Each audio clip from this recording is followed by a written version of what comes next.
Situation sécuritaire dans l'Est de la RDC. Bientôt, c'est le dialogue national inclusif.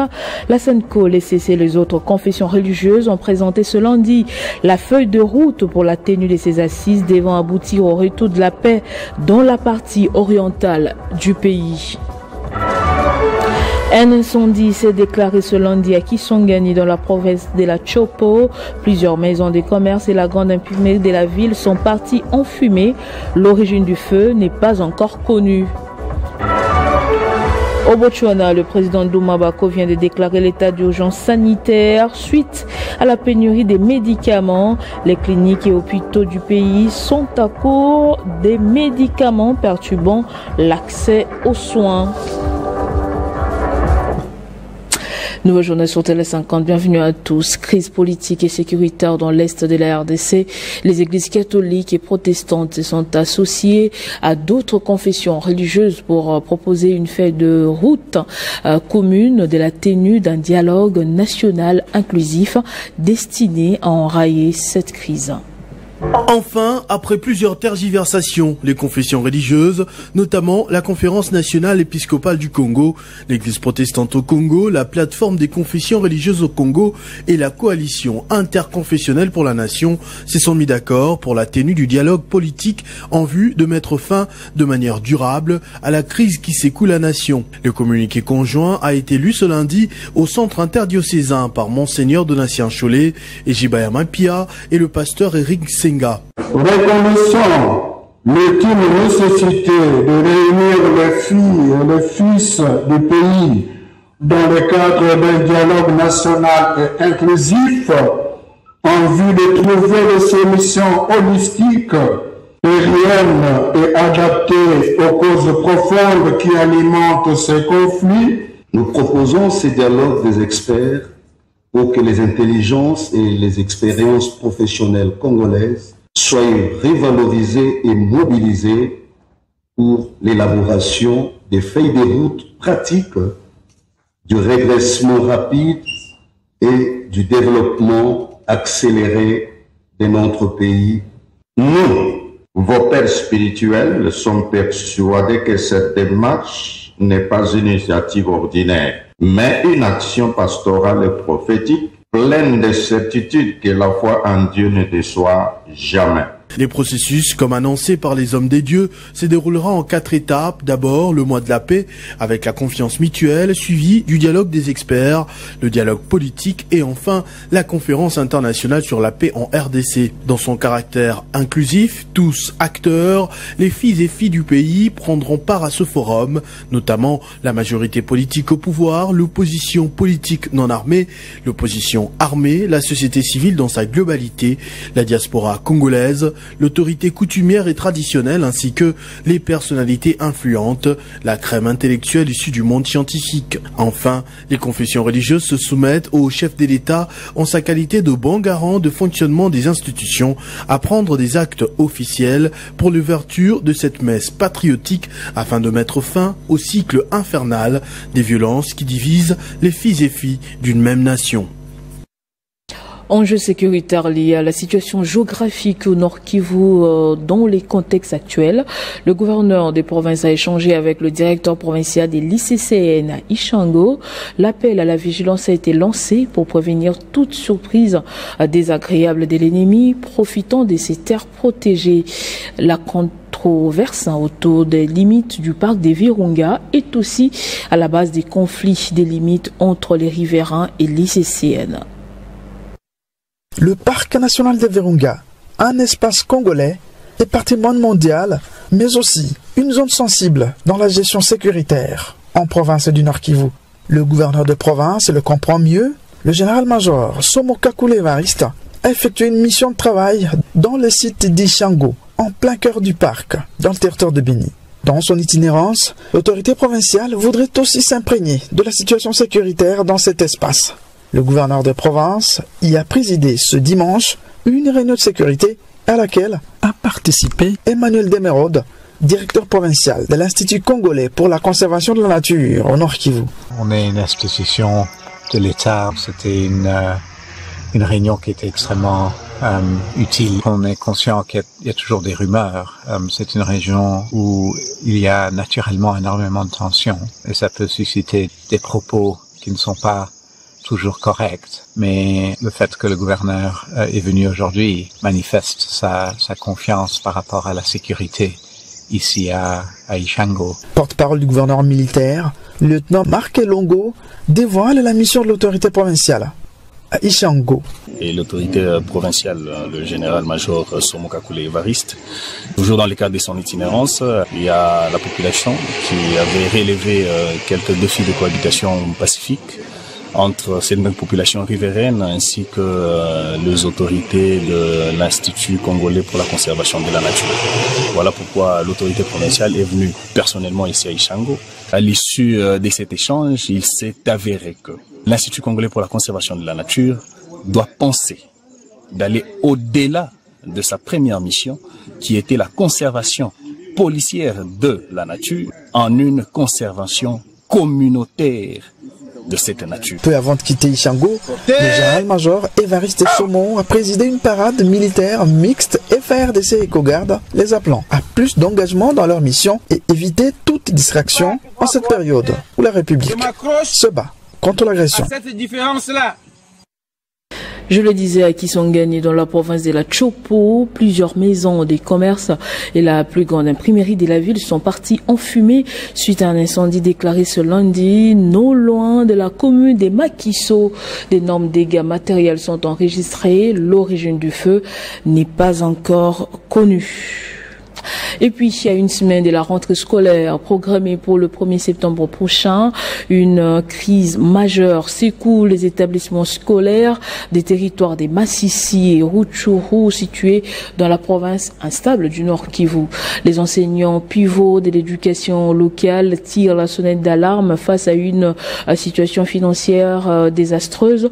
La majorité d'entre eux n'ont pas perçu leur salaire depuis plus de 6 mois. Ces retards ne se limitent pas au seul salaire. Les primes liées à la gratuité de l'enseignement ainsi que les frais de fonctionnement sont également versés de manière sporadique.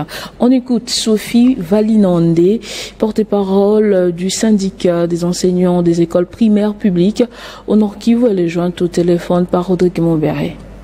En tout cas, répondre directement, ce serait peut-être condamner un côté et l'autre, alors que les erreurs sont peut-être partagées.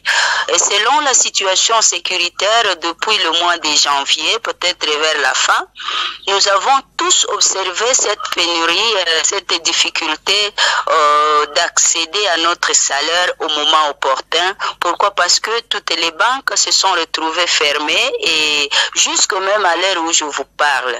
Alors, les enseignants qui disent que le gouvernement a acquis un retard pour le paiement ou dans le paiement, bon, je trouve que c'est trop fort. Peut-être ceux-là qui trouvent ou qui touchent leur salaire via Caritas, ils peuvent aussi vraiment se plaindre, d'autant plus que même avant que la situation sécuritaire n'empire, ils avaient toujours ou ils connaissaient toujours des retards. Et donc, dire qu'ils vont maintenant dire qu'ils vont commencer par un mouvement de grève à cause de retard de paiement du gouvernement, je ne trouve pas ça vraiment cause solide. Puisque à l'heure où je vous parle, au moins, pour les gens qui ont des cartes bancaires, ils ont déjà touché leur mois de juillet.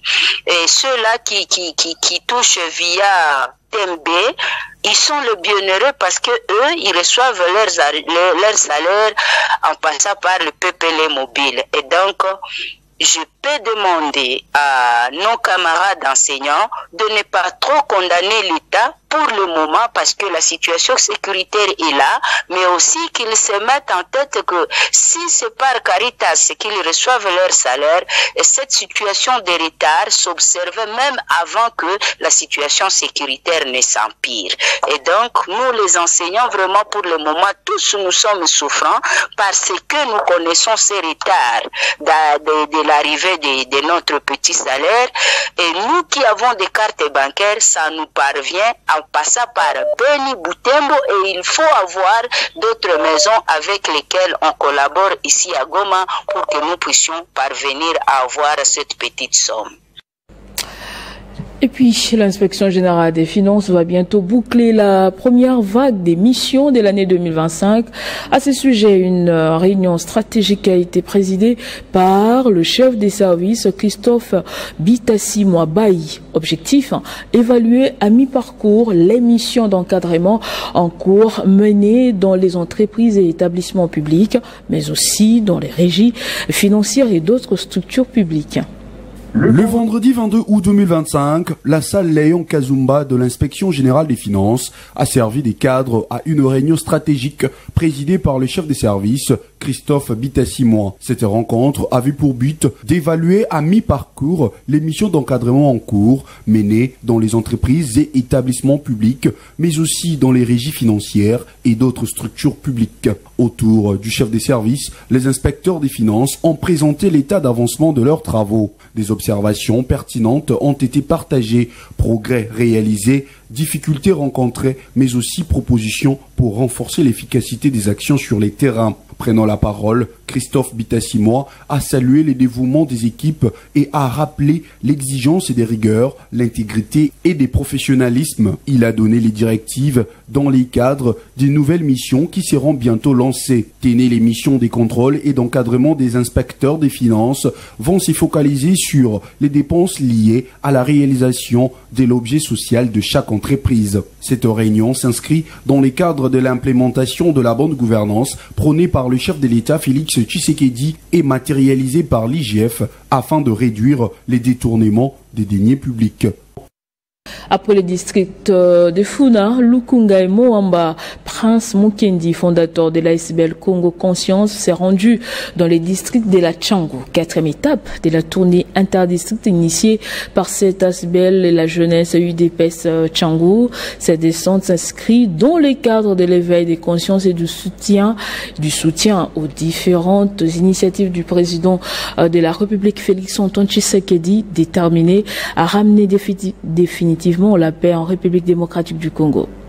La salle polyvalente La Compassion, située au quartier 3 dans la commune de Massina, a refoulé du monde dimanche lors de la séance de vulgarisation des victoires diplomatiques du chef de l'État initiée par l'ASBL Congo Conscient de Prince Mukendi et la jeunesse de l'UDPS Tchangu. Une ambiance de taille, une mobilisation sans précédent pour tous les combattants qui ont répondu massivement à cet appel patriotique. Dans son discours, Prince Mukendi a remercié les uns et les autres d'avoir répondu à cette invitation qui s'inscrit dans le cadre d'éveil des consciences et du soutien aux différentes initiatives du chef de l'État Félix Tshisekedi, déterminé à ramener définitivement la paix sur l'ensemble du territoire national. C'est le même message. Le message est clair, c'est le message de la vulgarisation de 3 victoires du chef de l'État. À Tchangu, la population nous a reçus avec une forte chaleur. Nous avons donné, on sait qu'on a comme message. Le message est basé sur la prise de conscience de la population congolaise, afin que nous puissions buter l'ennemi en dehors de notre pays. Il faut rappeler que Tchangu constitue la dernière étape de la tournée interdistrict après Funa, Lukunga puis Moamba. À l'issue de la tournée, dans les 4 districts, l'ASBL Congo Conscient compte organiser dans le tout prochain jour une grande rencontre à la place Imka.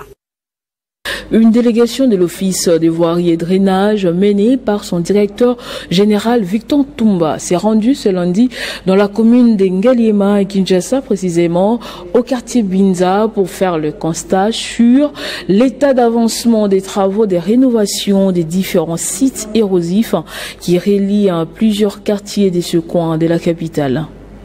Sur place, la délégation de l'Office des voiries et drainage s'était réjouie de la présence du ministre des Infrastructures et Travaux publics, John Banzalunda.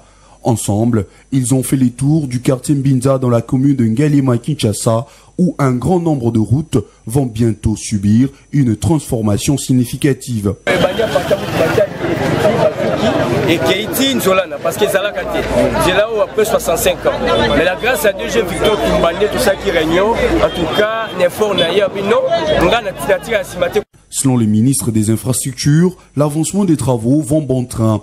Il appelle donc les entreprises responsables de ces grands chantiers à agir rapidement pour faciliter la circulation des usagers de la ville-province de Kinshasa. Nous avons eu des graves érosions qui ont emporté des maisons, qui avaient provoqué mort d'hommes, et son Excellence, Monsieur le Président de la République, avait pris des mesures urgentes pour endiguer cette menace.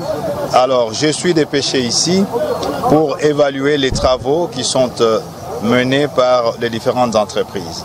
Nous sommes au 10e site depuis ce matin. Les travaux avancent très bien. Il y en a qui sont complètement terminés. Il y en a qui nécessitent des financements additionnels. Un autre but majeur de cette tournée sur l'ensemble des sites a été d'apprécier de manière tangible l'efficacité des actions en cours dans les domaines de la réhabilitation de routes et de l'intervention sur les zones érosives. Le gouvernement de la République, sur instruction du président de la République, a mis des moyens supplémentaires pour que les entreprises puissent parachever les travaux. Voilà pourquoi nous sommes ici, parce que nous allons faire le dispatch pour que les travaux soient accélérés avant la tombée des pluies dans 2 semaines. La population, qui a apprécié l'engagement proactif du gouvernement central et de l'OVD, est invitée à bien garder ses ouvrages après leur distribution. Cette phase s'est terminée dans la commune de Kimbantseke, où le ministre Banza et le directeur général de l'OVD Victor Toumba ont cette fois-ci lancé les travaux sur les zones érosives des avenues École et Kassavubu, une initiative du président de la République. Sur le continent, pénurie des médicaments au Botswana, le président de la République Duma Boko a déclaré hier lundi l'état d'urgence sanitaire. Les hôpitaux de ces pays se sont retrouvés à court des médicaments en raison des problèmes des financements publics et de la réduction de l'aide américaine, selon plusieurs sources.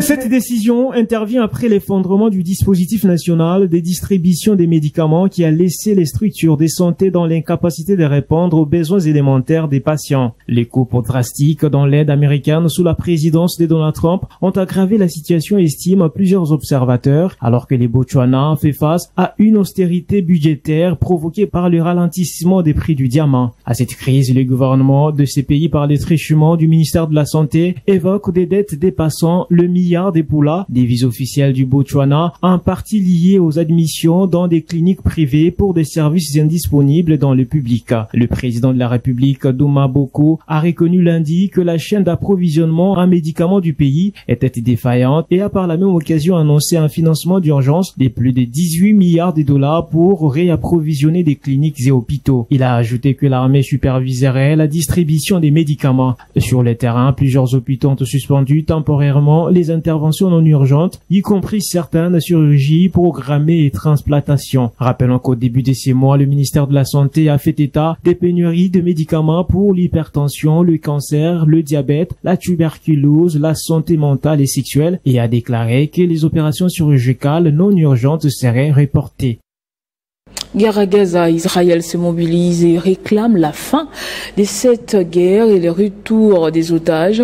Des mobilisations des manifestants se multiplient au pays. C'est mardi pour demander la fin de la guerre et le retour des otages. Cette nouvelle journée des manifestations dans les pays et l'initiative de Forum des familles des otages qui lance un appel massif pour la solidarité avec des familles des otages et pousser le gouvernement Netanyahou d'accepter un accord de trêve avec le Hamas.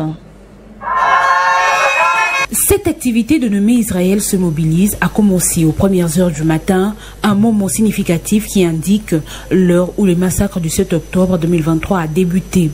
Des messages forts se lancent au gouvernement israélien et le monde entier, de la part de Forum des familles en otages et l'énumération des noms des otages devant les domiciles de plusieurs ministres qui ont pris part à la réunion du cabinet de sécurité. Du côté du gouvernement, aucune réaction de la part du Premier ministre Benjamin Netanyahou quant à ces mobilisations et plusieurs observateurs se montrent peu probables pour que cette initiative parvienne à bouger la ligne du gouvernement israélien. Cette nouvelle journée des manifestations dans le pays est l'initiative de Forum des familles des otages qui lance un appel massif pour la solidarité avec les familles des otages et pousser le gouvernement Netanyahou d'accepter un accord de trêve avec le Hamas. Et puis un mot de religion avant de parler sport. Du vendredi 22 au dimanche 24 août dernier, s'est tenue une campagne d'évangélisation initiée par le pasteur Gauthier Mafuta, responsable de l'église Assemblée chrétienne d'Ingaliema, Kin West Tabernacle. Cet événement s'est déroulé sous les thèmes Jésus-Christ, le Dieu de la réalité. Rodrigue Mumbere pour le reportage. Durant ces 3 jours, des rassemblements spirituels, plusieurs activités ont été menées, notamment des prédications, des baptêmes et des témoignages des guérisons miraculeuses. De nombreuses âmes ont également été gagnées à la foi chrétienne, témoignant d'une participation active et engagée des fidèles. Mais l'Obina Foukami, et aujourd'hui je suis restée debout pendant longtemps, donc je suis rentrée à la maison, je me sens vraiment bien, donc je suis vraiment bien.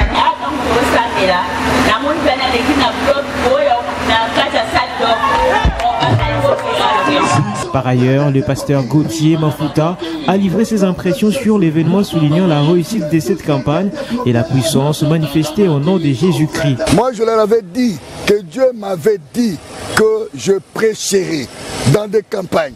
Je prierai pour les malades. Et aujourd'hui, c'est devenu une réalité. Amen. Vous avez vu le nombre de gens qui sont venus le premier jour, le deuxième jour. Réunir un nombre de gens comme ça. Bon, là, il faut être quelqu'un qui est connu, qui passe à la télévision à tout moment, que les Kinois connaissent. Moi, les Kinois ne me connaissent pas. Je ne passe pas à la télé, je n'ai pas d'émission, mais rien que annoncer avec quelques affiches. D'ailleurs, on n'a même pas eu le temps de couvrir tout Ngaliema, mais avoir un grand nombre de gens comme ça, il n'y a que Dieu qui les a appelés. Amen. Soulignons que cet événement contribue à renforcer la foi des croyants locaux tout en attirant l'attention sur les actions pastorales menées dans la commune d'Ngaliema.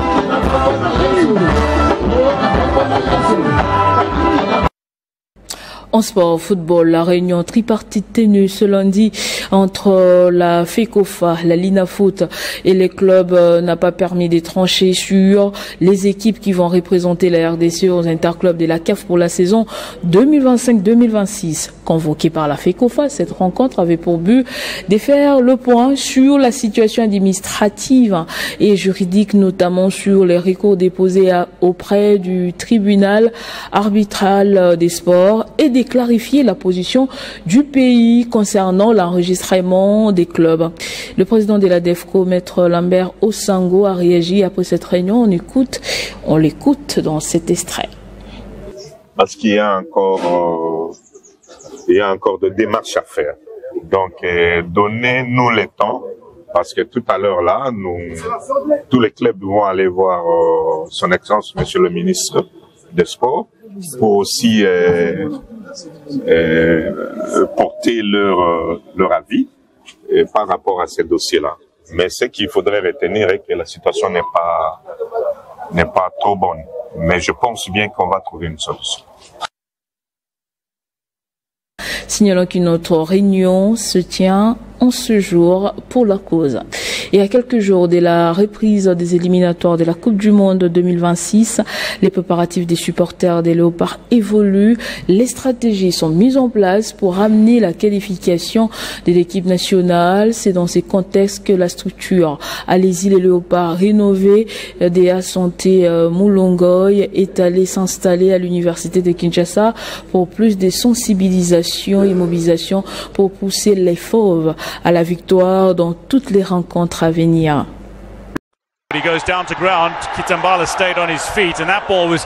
C'est dans une ambiance sportive et de messages d'engagement et surtout d'encouragement que la structure Allez-y Léopards rénovée d'EA Santé Mulongoy a été officiellement lancée à l'université de Kinshasa. Devant un parterre composé d'étudiants, des leaders d'opinion et d'invités spéciaux, tous reçus par les recteurs de cette université, M. Jean-Marie Kayembe Ntumba. Nous sommes là pour accompagner nos vaillants léopards, pour accompagner le président de la République qui s'investit jour et nuit pour que la jeunesse, pour que le pays donne tout ce qu'il a de grand et de meilleur.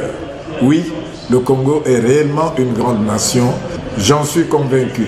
Les étudiants de l'UNIKIN, comme un seul homme derrière leur recteur et le comité de gestion, soutiennent et accompagnent Yasanté pour son activité, mais accompagnent également l'équipe nationale, les Léopards de la RDC.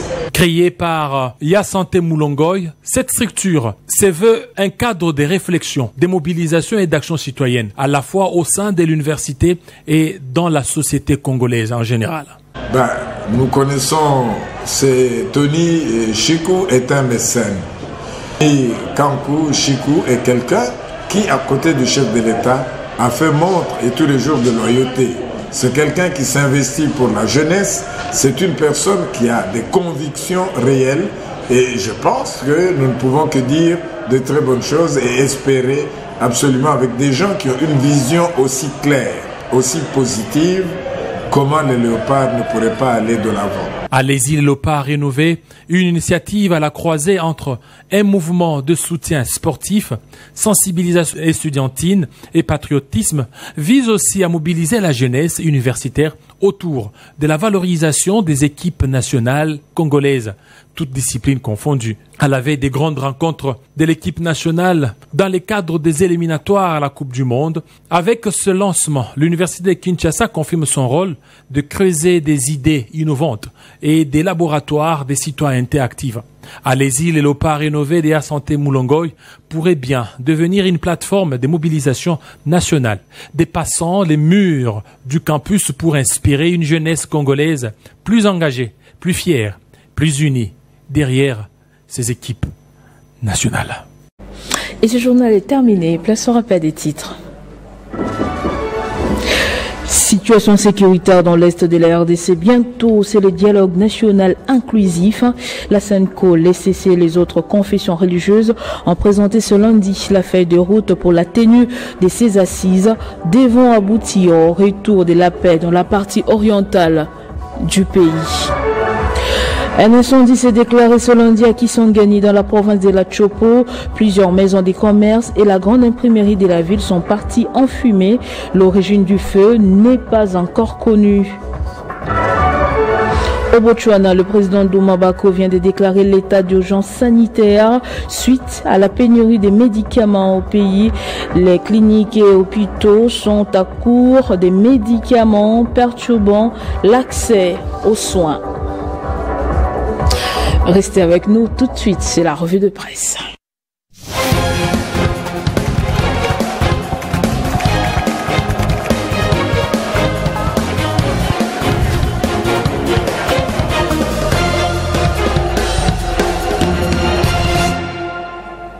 Et la lecture transversale des journaux parus ce mardi, c'est avec vous, Damaris Kayembe. Bonjour, bienvenue. Merci Nathalie Yoko et salutations respectueuses à toutes ces personnes qui nous suivent de partout.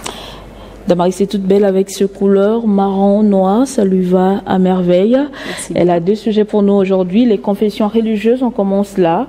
Elles ont publié une feuille de route pour la mise en place d'un processus national et inclusif de paix. Oui, Nathalie Yoko, le duo SCC Sanko et les autres confessions religieuses parlent désormais le même langage. Elles ont publié hier une feuille de route pour la tenue d'un dialogue inclusif et national.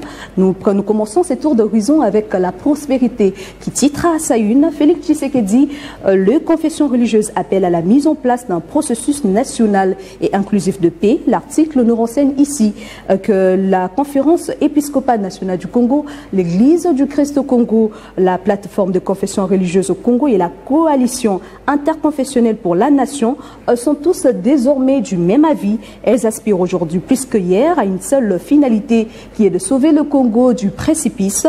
Dans un communiqué publié hier, Nathalie Yoko lundi, à 25 août 2025, ces confessions religieuses exhortent le président de la République, Félix Antoine Tshisekedi, de prendre ses responsabilités avec courage pour décréter décréter dans le plus bref délai un processus national et inclusif de paix.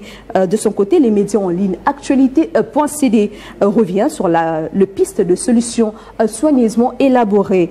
Dans cette feuille de route, on y trouve 4 points majeurs, dont le mois de la paix, le dialogue des experts, le dialogue politique et la conférence internationale sur la paix et les biens vivre ensemble dans la région de Grand Lac. Pour la plateforme de confession religieuse, ce processus est extrêmement crucial pour raviver la cohésion de Congolais fragilisés, planter à nouveau le grain de l'unité nationale et mettre en place de mécanismes de lutte commune pour le retour d'un climat de sérénité et les rétablissements effectifs d'une paix durable dans l'Est de la RDC. Radio Okapi, de son côté, Nathalie n'a pas loupé l'information avec son titre RDC, le confession religieuse dévoile une feuille de route pour un processus national et inclusif de paix. Le média souligne que cette feuille de route est le fruit de plusieurs séances techniques avec le cabinet du chef de l'État Félix-Antoine Tshisekedi. Elle vise à sortir durablement du cycle tragique de conflits armés qui ravage le pays depuis 3 décennies. Le projet a été, selon le média, enrichi avec les apports de la plateforme de confession religieuse du Congo et la coalition interconfessionnelle pour la nation CIN en sigle. Deuxième et dernier sujet, au Botswana, le pays a décrété une urgence sanitaire. Oui, je l'ai suivi dans votre journal, Nathalie Yoko. Et Héritier Tambo a bien démontré la situation. Le Botswana vit une situation alarmante. Un état d'urgence sanitaire a été décrété ce lundi 25 août 2025. Commençons avec les médias français. Le Monde qui titre « Pénurie de médicaments au Botswana, l'état d'urgence sanitaire déclaré ». L'éditeur de l'article nous apprend que les hôpitaux se sont retrouvés à court de médicaments en raison de problèmes de financement public et de la réduction de l'aide américaine. L'état d'urgence sanitaire a été déclaré donc le 25 août, donc hier mardi 2025, hier plutôt lundi 25 août 2025. Le président botswanais Douma Poko a reconnu lundi que la chaîne d'approvisionnement en médicaments du pays était défaillante et a annoncé un financement d'urgence de plus de 18 millions de dollars pour réapprovisionner cliniques et hôpitaux. L'armée va superviser la distribution des médicaments. Nathalie, de son côté, l'agence de presse africaine APA News renseigne que cette décision intervient après l'effondrement du dispositif national de distribution des médicaments qui a laissé les structures de santé dans l'incapacité de répondre aux besoins élémentaires des patients. La crise qui s'aggrave depuis début août a contraint le ministère de la Santé à reporter toutes les chirurgies non urgentes et à alerter sur l'épuisement de stock des traitements essentiels, notamment l'hypertension, le cancer, la diabète ou la tuberculose et les maladies mentales. Des fournitures de base comme le pansement et les sutures sont également en rupture, Nathalie. Une situation très alarmante, comme je l'ai dit au départ, mais nous espérons que cela sera bientôt réglé pour sauver toutes ces vies en danger. En tout cas, c'est tout ce qu'on peut souhaiter, que la situation soit décomptée le plus rapidement possible, parce que vous imaginez, avec cette pénurie des médicaments, ce sera compliqué avec les malades et les conditions en Afrique en général. Exactement, Nathalie. Merci beaucoup, Damaris, pour tous ces détails. Merci également à vous de nous avoir suivis de partout. L'information reste en continu et en temps réel sur votre télévision.